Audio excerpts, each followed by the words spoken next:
You new here? Yes, I am. What's your name?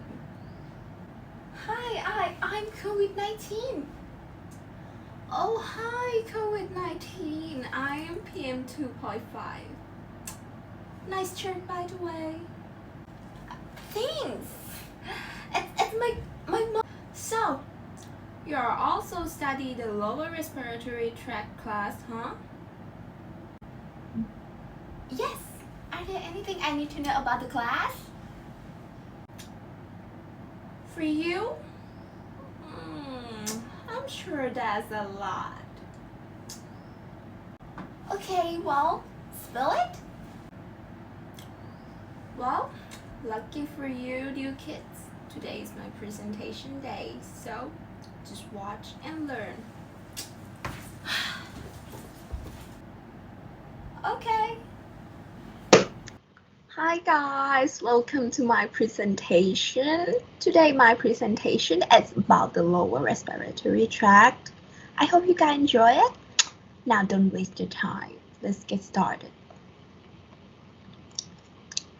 Today the content is just 3 of them.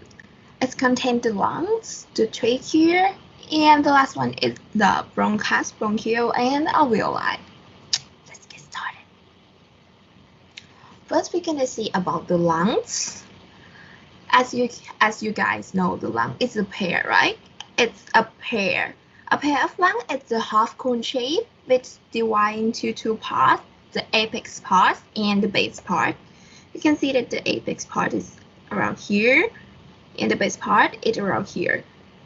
And it's also divided into 3 borders: the anterior border, the posterior border, the inferior border. And for the lung surface, it's also divided into 3 parts: the costal surface, the mediastinal surface, and the diaphragmatic surface.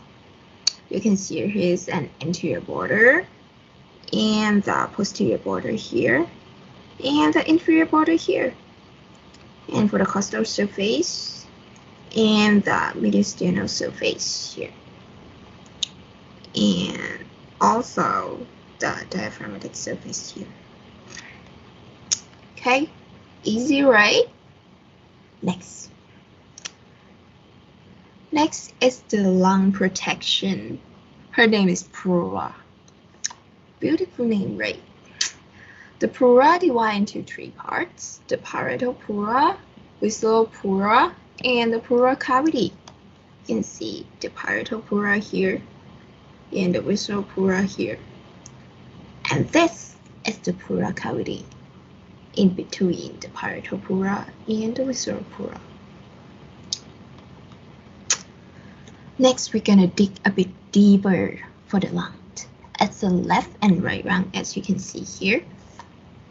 You can see that the left lung is smaller than the right lung because the left lung is contains of only 2 lobes, right? But the right lung is contained of 3 lobes. We're gonna start with the left lung first. The left lung is divided into superior lobe here and the inferior lobe here. And it's divided by the fissure called oblique fissure here. But for the right lung, it's divided into 3 lobes. It's the superior lobe here, and the middle lobe here, and the inferior lobe here.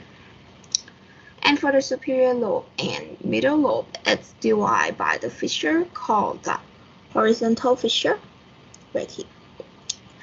But for the middle lobe and the inferior lobe, it's divided by oblique fissure here, just like the left lung. And for each lobe of the lung, as you can see, it can divide the bronchopulmonary segmental also. Next slide. Okay, so now we're gonna start with the medial wall of the lung. The medial wall of the lung, as you can see, there is an important structure that's called hilum here. The hilum contains of primary bronchus, pulmonary vein, and pulmonary artery. For the right lung here, you can see that this is the bronchus, and this is a pulmonary artery, and this is a pulmonary vein. And also the left lung, this is pulmonary artery, this is pulmonary vein to this, and the bronchus. And first we're gonna see about the right lung. Okay, so we're gonna start with the right lung first. For the right lung, it have the group of superior vena cava, group of bronchocephalic vein, and also the group of azygous vein, and the group of esophagus. Here is the group of esophagus in trachea, and the bronchocephalic vein around here, and also the azygous vein around here. And the group of esophagus, you can see that it's here, right? It's big. And next is the left lung.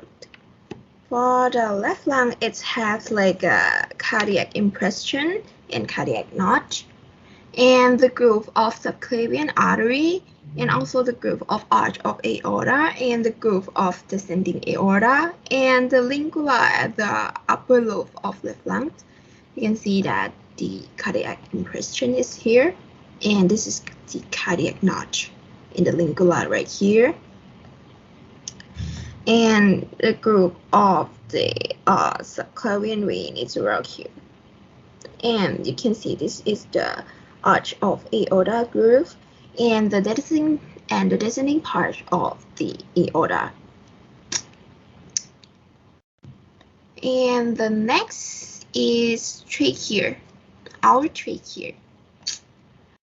The trachea is distant from the larynx, as you can see here, the trachea. And it's a rigid fibroblastic structure, and it's an incomplete link of hyaline cartilage in C shape, as you can see. And its end is divided into two main bronchi. And also the trachea is contained of four main layers. The four layers contains of mucosa, submucosa, cartilaginous layer, or C cartilage ring, and also the adventitia. For the mucosa, as you can see, the mucosa is a pseudostratified ciliate columnar epithelium with goblet cells and lamina propria. And for the submucosa, it's a seromucous gland. And for the cartilage layer is the C cartilage ring, and for the adventitia, it's just normal connective tissue. Okay, next we're gonna see the trachealis muscle around here. The trachealis muscle is decrease the diameter of the trachea when the expiration occur, and it helps the esophagus for expand anteriorly. And it's also, you can remember, it look like I casting the spell, but you should remember it. It's a pseudostratified ciliate columnar epithelium with goblet cell. Okay, so for the next is bronchus. You can see that the bronchus is connected to the trachea here. It's divided to left and right and enter into the lung. You can see that the right primary bronchus is a little bit steeper and larger than the left side. And if you cut it here, you can see the intrapulmonary bronchus. And the intrapulmonary bronchus is divided into 5 layers. 5 layers is the mucosa, muscularis, submucosa, fragmented cartilage or cartilage plate. Here, as you can see, and adventitia. For the mucosa, you already know it's a pseudostratified. Well, yeah, but I will say it again. It's a pseudostratified ciliate columnar epithelium in the large bronchus. But in the small bronchus, it's a ciliate cuboidal epithelium and lamina propria. For the muscularis, it's the bundle of smooth muscle fiber. And for the submucosa, it's the loose CNT and seromucous gland present only in large bronchi, remember.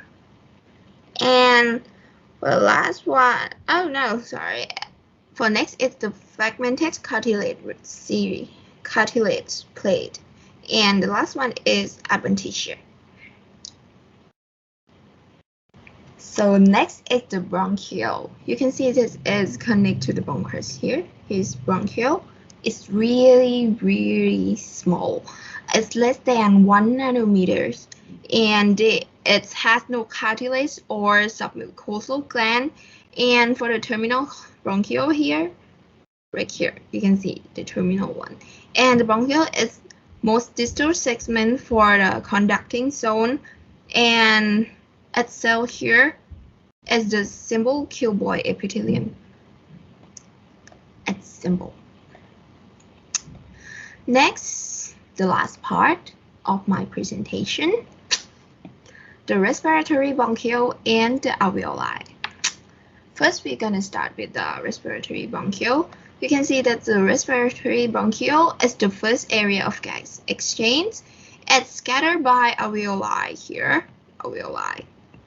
And its cell around here is the simple cuboid, or you can call it low cuboid epithelium. The respiratory bronchiole, here you can see it's connected to the alveoli by the alveoli duct here. And next is the alveoli. The alveoli, it's also contains 3 parts.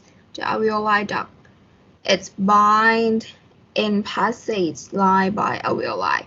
And the alveolar sacs is a cluster of the alveoli at the end of the duct. And for the alveoli itself, it's the individual lung compartment where the gas exchange with both occur. You can see that this is alveoli, and this is alveoli duct, and this is the cluster of alveoli that's called alveoli sac. And the alveoli is composed with 3 cell types. The small alveolar cell is type 1, and the great alveolar cell is type 2. And the last one is alveolar macrophage, or dot cell. You can see the type 1 is here. And the type 2 is here. Okay, and the dot cell, or you can call it the macrophage, and it's immune cell. It's here. Okay, guys. Thank you for listening to my presentation. I hope you guys enjoy it, and I hope I get A also. But thank you for your attention and appreciate my presentation. I really happy for you to have me here. Thank you. Bye bye. I hope to see you again.